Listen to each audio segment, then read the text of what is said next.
What's good, YouTube? It's your boy TSO Sage, and I'm back with another video. I'm not gonna lie, y'all, I kinda missed the Nuggets. Like, they ran into the Lakers, so we did what we had to do to them, but in general, they were a really exciting team to watch. MPJ is looking like everything he was meant to be before the injury. When it comes to pure centers, Nikola Jokic is looking like he's by far the best, and Jamal Murray trying to convince me that he a top 10 point guard or some shit. The Nuggets were such a fun team to watch, I felt kinda bad when the Lakers did them dirty like that. I don't even play for the Lakers, and I felt like I kicked a motherfucking puppy. So in this video, we're gonna talk about how the Nuggets kinda won everybody's hearts and have everybody believing in them for the future. And then of course we have to break down, can the Nuggets actually keep this up, or was this an anomaly? So before we get right into it, if you guys like the video, don't forget to like the video, and if you guys like my content, subscribe, it means a lot. But alright, first of all, let's talk about how the Denver Nuggets came from just a really good team to the fact that they're actually finals contenders. And this goes all the way back to 2014. The Nuggets may have the most underrated management in the league by far. Now in the 2014 draft, yes, the Nuggets did make the mistake of trading away Evan Fournier for Aaron Aflalo. But mistake is definitely a strong word to say when Aaron Aflalo was then moved for Will Barton in a first round pick. I think it's safe to say that outweighs Evan's talents, even though Evan is actually a really underrated player in the league today. And of course we have hindsight, so how the hell would they know a second round pick would be that good? Regardless, and of course this happened to Cleveland, but the Nuggets traded away Timofey Mozgov for basically 2 first round picks. And in the 2014 draft, they did trade away Doug McDermott for Yusuf Nurkic and a second round pick who would end up being Gary Harris. Now obviously Nurkic is no longer with the Nuggets, but considering they got Gary Harris and Will Barton in the same year, I say they planted the seeds for 2020 really well. Now for those of you who are thinking, why the hell did you go back to 2014 to talk to me about some damn Will Barton and Gary Harris? Well, to put it bluntly, that's not even near the best thing they did that year, because in the 2014 draft they also selected Nikola Jokic in the second round. Nikola Jokic, who yes, he was a bit overweight, but was also a phenomenal passer and didn't even play for them in the following season. And if it wasn't lucky enough that the Nuggets got a franchise center in the second round, Jokic ended up covering the mistake that was Emmanuel Mudiay in the following season when he debuted. Now Jokic didn't make the Nuggets instantly good, which ended up in them having the 7th overall pick. However, this time they did not miss. The Nuggets, with all the future first round picks they acquired, got Juan Hernangomez, Malik Beasley, and of course Jamal Murray with the 7th overall pick. Although these young additions weren't exactly enough for them to make the playoffs, they were one game away from doing so. 2017 draft is where they actually just fucked up. I gotta hold accountability there, even though their management is really good. Dog, how do you trade Donovan Mitchell away for Trey Lyles and Tyler London? Like, can you imagine a series where Jamal Murray and Donovan Mitchell are on the same team? With Nikola Jokic, I get MPJ is good, and let's assume they can't get MPJ in the situation they keep D-Mitch. That team is still fucking insane. They probably have a ring by now if they had Jamal Murray, Donovan Mitchell in the backcourt, and then this nigga Jokic down low. Yeah, say goodbye. But to sum it up shortly, shit happens. And at the time, of course, they weren't disappointed, but looking back at it, not only was that disappointing, but for back-to-back seasons, the Nuggets finished as a 9th seed, being one game away from the playoffs. So when the Nuggets followed that up, drafting an injured Michael Porter Jr., trading away Wilson Chandler for cash, and trading away Kenneth Faried in a first for Isaiah Whitehead, the city of Denver was down terrible. Denver knew they had a nice young core, but they didn't know how fast and soon they would take off. It was kind of getting vibes of like the Sacramento Kings or the Lakers before they got LeBron James, where it felt like you had a bunch of young talent for no reason whatsoever and it wouldn't go anywhere. Everyone knew they were going to be good eventually, but eventually was getting tiresome. And obviously they had low expectations on the upcoming season. Well, if there's anything I've personally learned about the Nuggets, is that they hate being counted out. And once you do count out the Nuggets, them niggas start hooping. Them niggas went from a 9th seed with 46 wins to finishing 2nd in the West and having a top 5 record in the NBA. Nikola Jokic, who was really all-star level before he was an all-star, ascended to the level of being arguably the best center in the NBA. And Jamal Murray had jumped from being just a regular starter to actually showing a little bit of promise that he could actually be a co-star to Nikola Jokic. He still wasn't there yet, but regardless, they were a really solid team. And this wasn't no fluke, because in the playoffs, they turned the fuck up too. They didn't exactly win it all, but they won an impressive 7-game series against the Spurs. And even though they did lose 7 games to a really good Portland team, a Portland team that was actually half decent at defense, by the way, the Nuggets put themselves on the motherfucking map that them niggas was official. And then of course we fast forward to today, and now it's just like, who the hell hates the Denver Nuggets? Well, I guess the city of Utah, but that's about it. Clippers fans don't really exist. Those are just niggas that hate LeBron James, and even the niggas that hate LeBron James don't hate the Nuggets. And now we're at present day, and for whatever reason, if you haven't seen the Nuggets play basketball, you'll understand why half the world believes in their future. Because there's a ton of young cores in the NBA, in fact in NBA history, where you'll look at it and be like, oh, when they start making the shots, or when they get more physical, when they learn how to play defense, or whatever bullshit. But there ain't a lot of young cores like the Denver Nuggets got right now. I hinted at this early in the video, but I'm not gonna lie, most of it got to do with the fact, where the fuck did Jamal Murray come from? We all know about Nikola Jokic, best passing big man of all time, can do pretty much anything in terms of offense. That nigga's a motherfucking demi-dork. But seriously, Jamal Murray, what the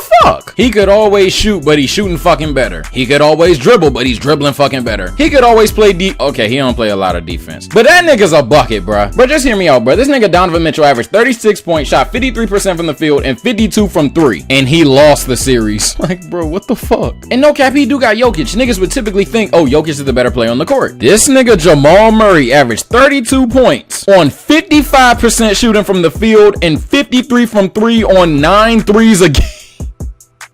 What the fuck? But at some point he gonna come down to earth, right? Well, you see, what does coming down to earth mean? Because this nigga Jamal Murray was still acting the fuck different. Against the Cancun Clippers, Jamal Murray averaged 23 points on 45% shooting from the field and 44 from 3. Don't underrate that shit, because apparently they got 3 Defensive Player of the Year candidates. All them DPOY votes to go home. That's crazy. And then he goes to the Lakers, and although his 3-point percentage went down a little bit because Vogel was not playing that shit, he still gave our asses 25 on 51% shooting and 31 from 3. If Jokic literally never gets better, and this is the new Jamal Murray, I promise you they're gonna win the finals at some point. They just ran into 2 of the 5 best players on the planet on the same team. Like, bro, they're gonna win at some point. However, if is actually the key word. Like, you do realize those splits are equivalent to like a Dame Lillard or even a Steph Curry type shit, right? Like, if Jamal Murray's that good, that's cool, but I'm gonna need to see a bit more than just those series to confirm he's actually that good. Because if this is a whole effect of him being in the bubble where there's no fans, it's a lot less pressure and it's borderline a scrimmage, it's not like the Nuggets would be bad, but they would be like the Celtics of the West, where they're really young, clearly talented, but they're just not good enough to make the finals. Jamal Murray's definitely going to be better. That is pretty much confirmed, but how much better, I don't know. But if it's this nigga that we done seen in the bubble, oh yeah, the whole league in trouble. Because if this is the new Jamal Murray, there's gonna be very few teams that can deal with both him and Jokic at the same time. But guess the fuck what? It gets better for these niggas. Because this nigga Michael Porter Jr. looked like he gonna be a superstar one day. Now, he was nowhere near as good as Jamal Murray or Nikola Jokic in the playoffs. Not even close. And even if he was given more touches, he got a long way to go before he fucking with either of them niggas. But I'm gonna tell you niggas right now, the chances this nigga is not gonna be special in this league are slim. He has all the tools to be a great scorer. He just has to work on his craft and quite literally his muscle. There's several times where he drives to the paint and he gets moved around midair or even before he takes off. Again, it's just a matter of when he takes that next step. And funny enough, these 2 players pretty much are the embodiment of the Denver Nuggets. In terms of potential, the Nuggets by far lead every team in the NBA. I've already mentioned MPJ, Jokic, and Murray, but let's not forget about Bol Bol. If Bol Bol gets his hands on a Big Mac, we may actually be in trouble. But having the most potential in the NBA doesn't necessarily make you the best team. In fact, it doesn't at all. It quite literally shows that you're not. Saying if or when to everything is cool and all for speculation and shit, but at the end of the day, you need results. And if the Nuggets ever want to achieve those results, someone has to step up now. Because eventually, someone got to get paid. But if everybody on your team is apparently the next big thing, how the hell are you going to have 8 franchise players on your team? And with the main 3 being Jokic, Murray, and MPJ, you certainly gonna need money for some damn defenders, because them niggas don't play a lick of defense. My fuck. I really don't know why the hell they letting Grant go, but it's alright. The Lakers go ahead and get that nigga. So I want to end the video with this. The Denver Nuggets have come a really long way. Although they weren't the best team, they again proved that tanking is really stupid. And although management wasn't necessarily perfect, it was superb nonetheless. And with the players on this team's roster, there's no excuse why they won't win a championship one day. However, I just hope one day isn't too far from now, because then one day may actually never happen, at least while they're on the same team. And although nothing is better than the NBA having parity, I don't think anyone wouldn't want to see if the Nuggets could end up as a super team with the roster that they already have. The Nuggets have tons of potential, but unless them niggas is finna go to Planet Namek and talk to the Elder Guru, somebody has to unleash that shit on their own, and they have to do it fast. Especially when they're not the only young ascending team in that conference. But that's gonna do it for today's video. It's been your boy TSO Sage. So I'm sitting here recording this motherfucking video, and I go to my motherfucking channel and I see that I hit 300 subs. I don't, how the fuck did we hit this so fast? Like, how did we get here? Like, what is going on? TSO going crazy.